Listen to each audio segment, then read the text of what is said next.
श्री महाप्रज्ञ गुरवे नमः। जिसके सांसों में रहता है शाश्वत शांति का स्पंदन, उस महाप्रज्ञ को वंदन, उस महाप्रज्ञ को वंदन। सत्य अहिंसा अनेकांत को अर्पित जिसका तन मन, उस महाप्रज्ञ को वंदन, उस महाप्रज्ञ को वंदन। जिसके सांसों में रहता है शाश्वत शांति का स्पंदन, उस महाप्रज्ञ को वंदन, उस महाप्रज्ञ को वंदन।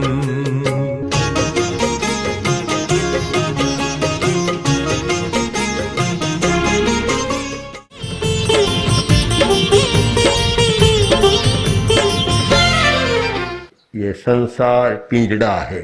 शरीर क्या है?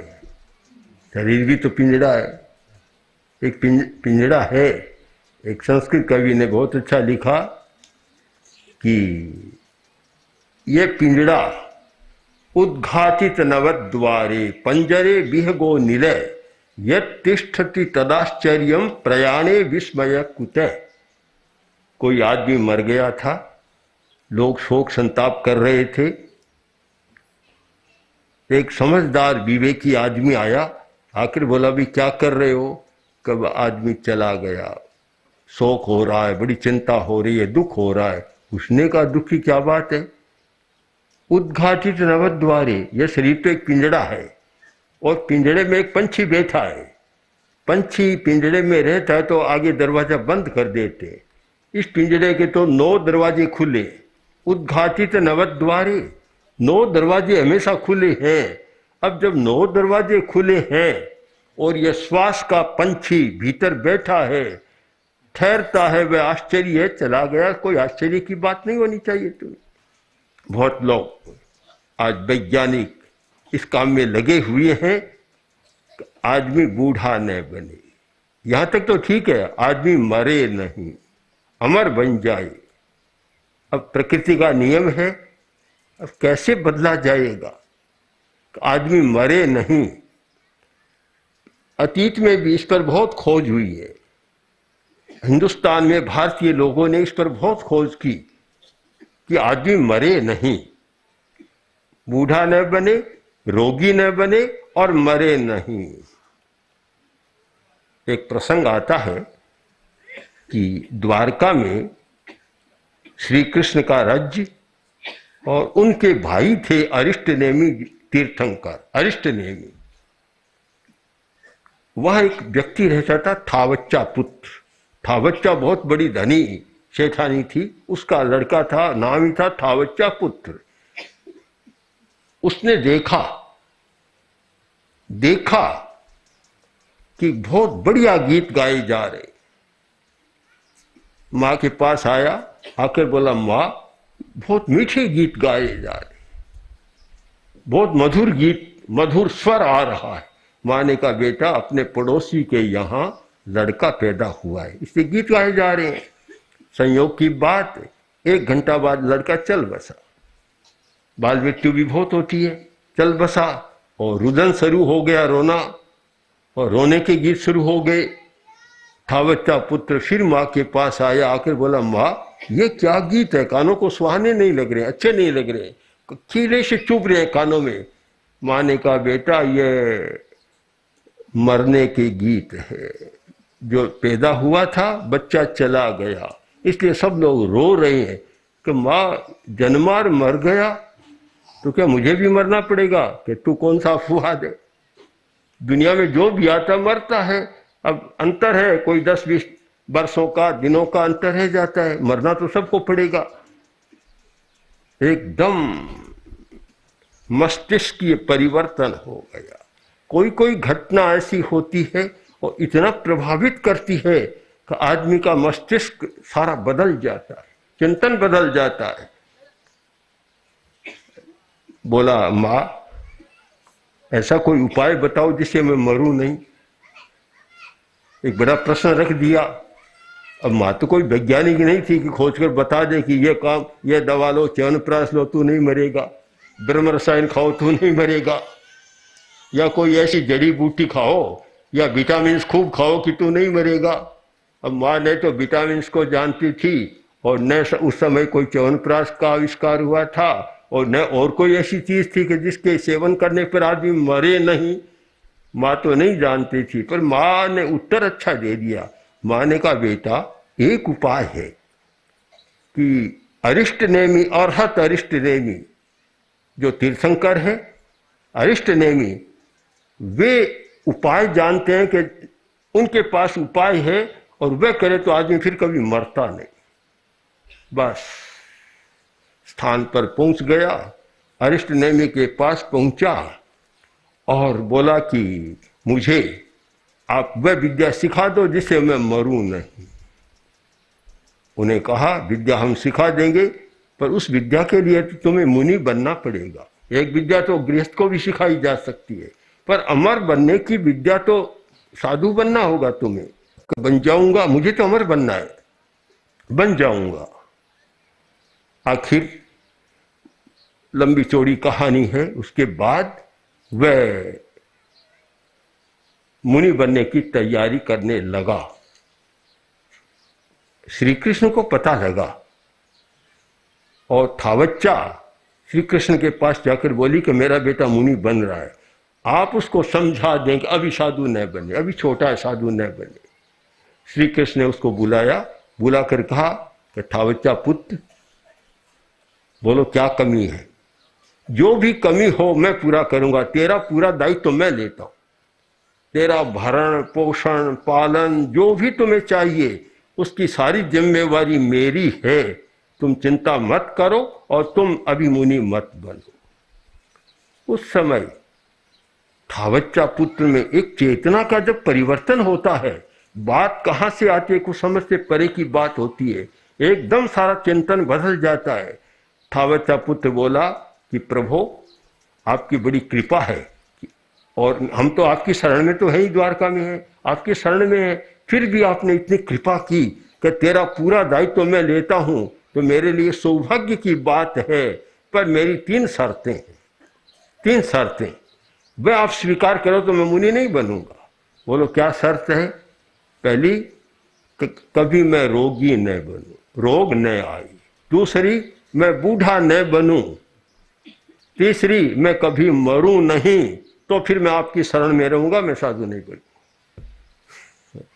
श्री कृष्ण ने कहा कि रोगी न बनो, इस पर तो फिर भी सोचा जा सकता है, उपाय है दुनिया में कि रोग को टाला जा सकता है, बुढ़ापे को भी आगे सरकाया जा सकता है, पर नहीं मरूं यह तो दुनिया का अटल नियम है, इसको तो टाला नहीं जा सकता और इसे नहीं हो सकता कि नहीं हो सकता तो फिर मैं भी नहीं रह सकता। छोटे छोटे बच्चे भी कभी कभी ऐसी समझदारी की बात करते हैं, आश्चर्य होता है कि उसने प्रकृति के नियम को समझ लिया कि यह प्रकृति का नियम है, अजरामर कोई हो नहीं सकता। बहुत पुराना शब्द है अजरामर, न जरा न मृत्यु, अजरामर होना।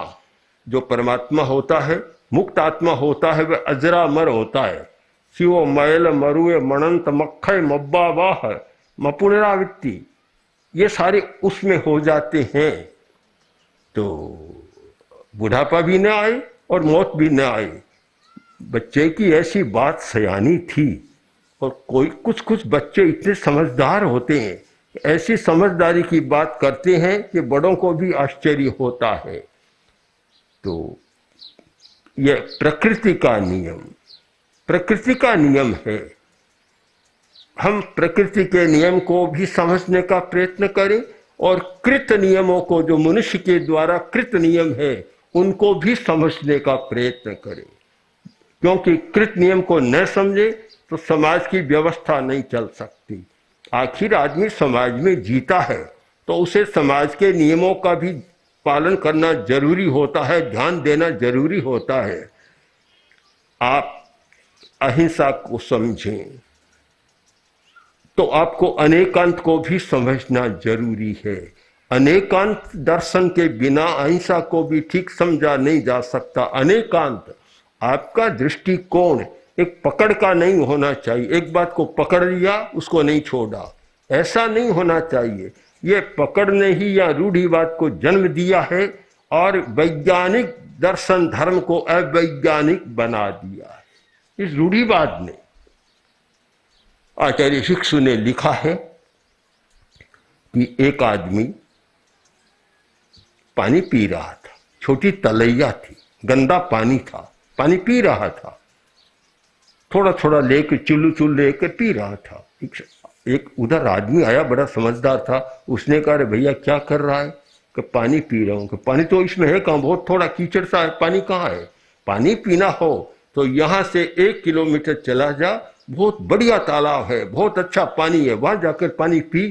कि नहीं पीऊंगा तो इसी का उसका नहीं पीऊंगा। क्यों? कि ये मेरे बाप की तलाई, पीऊंगा तो इसका ही पीऊंगा, मेरे बाप की तलाई है। आचार्य भिक्षु ने लिखा कि बाप तलाई जानने खावे गार गिवार। बुद्धिहीन आदमी होता है, वह अपने बाप की तलाई की दुहाई देकर और गार को, मिट्टी को भी साथ में खाता चला जाता है। हमें अनेकांत दृष्टि से देखना है, सच्चाई को देखना है। जो बात आज हमारे काम की नहीं रही, उसे छोड़ने में भी संकोच नहीं होना चाहिए।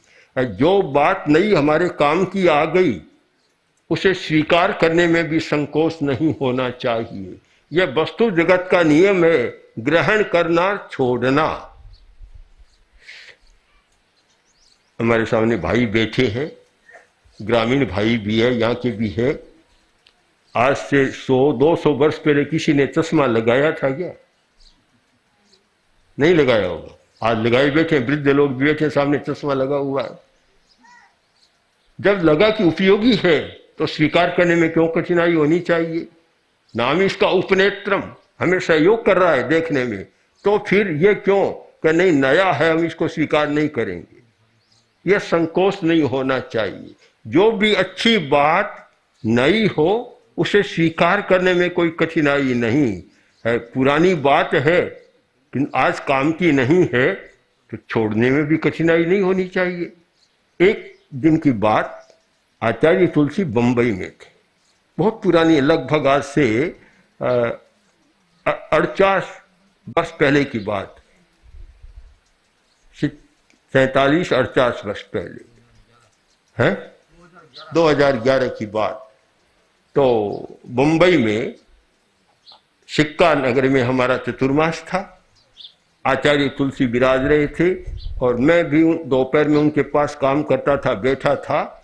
इतने में वहां के 5-7 प्रबुद्ध साहित्यकार, पत्रकार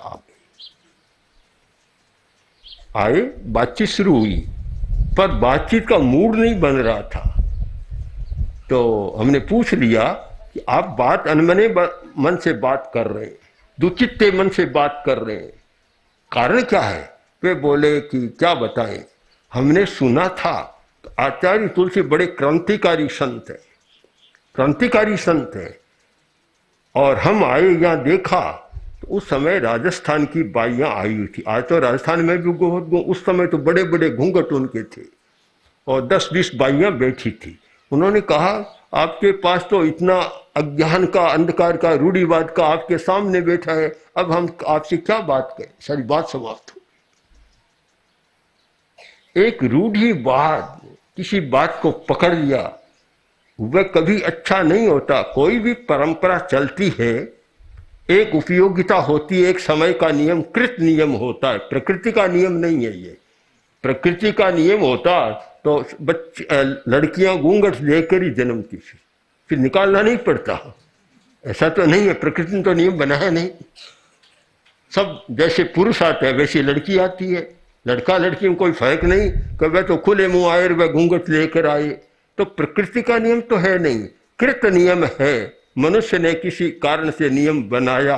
अब उस कृत नियम को हम प्रकृति का नियम मानकर, शाश्वत मानकर चले तो रूढ़िवाद को पनपने का मौका मिलता है।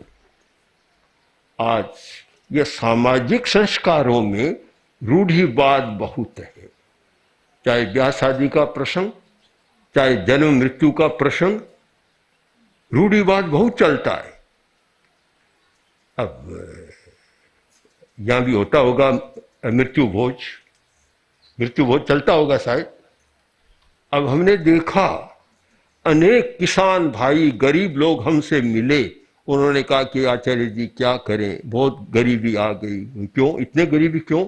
काम करते हो, धंधा करते हो, खेती होती है कि करें क्या। एक मृत्यु भोज किया और जैसे तैसे पैसा जुटाया, अब कर्जा चुकाना मुश्किल हो रहा। न जाने कितने लोग इस मृत्यु भोज के कारण कर्जे से दबे हुए रहते हैं और कर्जा चुका नहीं पाते और अपने बच्चों के लिए कर्जा और छोड़ जाते। एक बदलना चाहिए, युग के साथ बदलना चाहिए कि कैसे परिवर्तन किया जाए।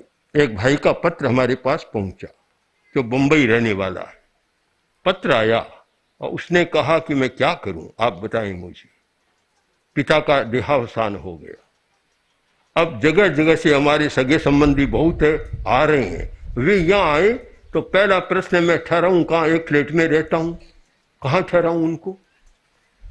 अब छोटा गांव है, बाव में तो आप ठहरा देंगे, झोंपड़ी भी दे देंगे, पर वहां बंबई जैसे शहर में जो फ्लैट में रहने वाला कहाँ ठहराए? होटल में ठहराऊं तो उनकी व्यवस्था कौन करेगा? होटल वाले करेंगे, तो फिर आने का उनका अर्थ क्या होगा फिर? इसलिए मैंने सबको लिख दिया कि आप शोक संवेदना वहीं कागज से प्रकट कर दे, यहाँ आने की कृपा न करें। मैंने कहा बहुत समझदारी का काम किया। ये समझदारी की बात है। हमें देश काल और युग को समझकर और व्यवहार करना चाहिए, जरूरी बात है। तो नियमों में जो कृत नियम है उन्हें विवेक पूर्वक बदलना बहुत जरूरी है। ये विवेक नहीं होता, कृत नियमों को ठीक से नहीं जानते कि ये नियम किया हुआ है, प्रकृति का नहीं है, और उसमें भी कृत नियम की मर्यादा को भी समझना है। एक कोई गांव का आदमी कभी शहर में चला गया, होटल में कभी ठहरा नहीं था, होटल में ठहर गया, और पहले गांव में बिजली भी कहाँ थी, अब तो गांव में पहुंच गई, पहले तो नहीं थी। तो होटल में ठहरा, कमरे में ठहरा, रात का समय, बहरा आया, बिजली जला दी, प्रकाश हो गया। अब सो गया, सुबह उठा और उस बिजली के पास गया, फूंक मारनी शुरू की।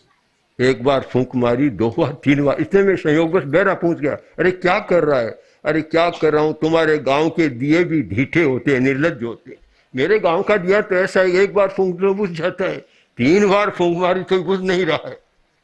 अब जब तक हम नियम को नहीं समझे उलझन पैदा होती है। इसलिए हमें ज्ञान करना है कि बाह्य जगत के नियम क्या है। कितना ही धार्मिक हो, अगर बाह्य जगत के नियम का विवेक नहीं करता तो वह भी रूढ़िवादी बन जाता है, परिवर्तन को नहीं समझता। एक ध्रुव सिद्धांत है जैन दर्शन का, उत्पाद व्यय ध्रुव्य युक्तम सत। उमा स्वाति ने सत की परिभाषा की कि सत क्या है, अस्तित्व क्या है, सच्चाई क्या है। उन्होंने कहा जो ध्रुव रहता है, टिका हुआ है, कभी नष्ट नहीं होता, फिर बदलता भी, पैदा भी होता है, नष्ट भी होता है, उसका नाम है सत। ये तीनों बातें चलती है। हम नियम को समझें कि पैदा होना, चले जाना प्रकृति का स्वाभाविक नियम है ये। अगर हम इनको समझें तो बाह्य व्यथा नहीं होती। इसलिए प्रकृति के नियम को भी समझना है, अंतर जगत के नियम को भी समझना है। धार्मिक लोगों के लिए भी बहुत जरूरी है अंतर जगत का नियम। अगर आप शांति से जीना चाहते हैं तो इस नियम को समझें कि धन मेरा नहीं है, परिवार मेरा नहीं है, मकान मेरा नहीं है। इस नियम को समझें, ममत्व चेतना को शांत रखें तो आप बड़े शांति से जी सकेंगे, तनाव नहीं होगा, व्यथा नहीं होगी। और इस नियम को नहीं समझा और ममत्व कर लिया तो फिर आप तनाव मुक्त जीवन नहीं जी सकते, भय मुक्त जीवन नहीं जी सकते। वैराग्य मेवा भयम। एक प्रश्न आचार्य के मन में हुआ कि दुनिया में अभय क्या है? अभय उन्होंने बड़ा विश्लेषण किया। भोगे रोग भयं कुले च्युति भयं वित्ते नृपालाद भयम। कि भोग है तो साथ में रोग का भय है।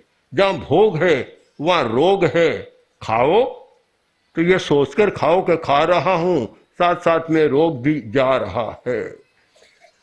आदमी खाता है कितने रोग कि जब बात शुरू किया शरीर में रोग थे और तब किया रोग सारे गायब हो गए। समझ में आ जाए कि ये खाने के साथ रोग आ रहे थे, खाना कम किया तो रोग भी भाग गए वहां से। आखिर कहते हैं ना भूत भी भाग जाता है भूख में। तो भूखे आदमी के पास भूत भी नहीं रहता, उसको भी अच्छा खाना मिलता है तो अपना अड्डा जमा लेता है। तो रोग भी किसके पास रहते हैं तो बहुत अच्छा अच्छा खाना मिलता है, अच्छा है तो यहाँ अड्डा जमा लो। और जब देख लिया तो कोई खास नहीं मिल रहा है तो बेचारा रोग भी चला जाता है। वह क्यों टिकेगा? अभय वह हो सकता है कि वैराग्य मेवा भयम। एक वैराग्य है जो अभय है, पदार्थ से राग और पदार्थ से विराग। आप समझ लें जितना जितना वैराग्य उतना उतना आपका अभय है, और जितना जितना पदार्थ के साथ लगाव है उतना उतना भय है। आज यदि हिंदुस्तान की समस्याओं में एक समस्या पर विचार किया जाए कि हृदय रोग बहुत बढ़ रहा है, हमारे डॉक्टर आंकड़े बता रहे हैं कि आने वाले 10 वर्षों में कितना हृदय रोग बढ़ जाएगा और कितने लोग हृदय रोग से युवक मर रहे हैं। कारण क्या? कि भय बहुत है। भय इस नियम को नहीं जानते, एक अंतर जगत के नियम को नहीं जानते कि भाई धन की सुरक्षा करना, उसके लिए इतना तनाव मत करो, तनाव मत करो। ये मानकर चलो तिस्रो गतयो वित्तस्य, धन की 3 गतियां होती है। दानम भोगो नासे, धन अर्जित कर लिया, एक गति तो है भोग, अपने काम में लो। दूसरी है दान, दूसरे असमर्थ लोगों को सहयोग करो। ये दोनों ही नहीं करते हो तो नाश हो, फिर नाश तो निश्चित है। तीसरी गति तो टाल नहीं सकते आप। अगर हम इन नियमों को जाने, अंतर जगत के नियमों को, तो शायद तनाव मुक्त जीवन जी सकते हैं, आनंद के साथ जीवन जी सकते हैं, फिर भय नहीं रहता। मैं तो मानता हूं कि जीवन का सबसे बड़ा अभिशाप है भय। हिंसा बहुत बुरी बात है, पर हिंसा का कारण ही क्या? भय है। एक आदमी डरता है, पूज्य गुरुदेव ने लिखा कि काले माथे से तो शेर डर रहा है, शेर से काले माथे वाला डर रहा है। दोनों भाग रहे हैं। वह देखता है कि शेर मुझे खा नहीं जाए, और शेर को भी प्रारंभ से एक संस्कार दे दिया था उसके माता पिता ने कि और किसी से मत डरना, कर काले माथे वाले से जरूर डरना, मनुष्य बड़ा खतरनाक होता है। तो अब दोनों मिल गए अकस्मात, तब दोनों भाग रहे हैं।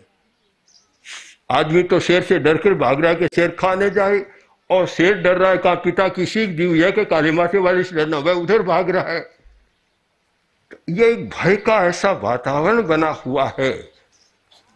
हम अंतर जगत के नियम को समझने का प्रयत्न करें तो अभय का वातावरण बने, आदमी अभय बने, अच्छा जीवन जिया जा सकता है। इसलिए हम अनेकांत को समझने का प्रयत्न करें, रूढ़िवादी न बने, अंतर जगत के नियमों को भी समझें, बाह्य जगत के नियमों को भी समझें। व्यवहार चलाने के लिए बाह्य जगत के नियम बहुत जरूरी है, और शांतिपूर्ण तनाव मुक्त जीवन जीने के लिए अंतर जगत के नियम बहुत जरूरी है। दोनों का समन्वय कर सके तो एक बहुत अच्छा जीवन जिया जा सकता है। ओम ओम श्री महाप्रज्ञ गुरवे नमः। ओम श्री महाप्रज्ञ गुरवे नमः। ओम श्री महाप्रज्ञ गुरवे नमः। ओम श्री महाप्रज्ञ गुरवे नमः।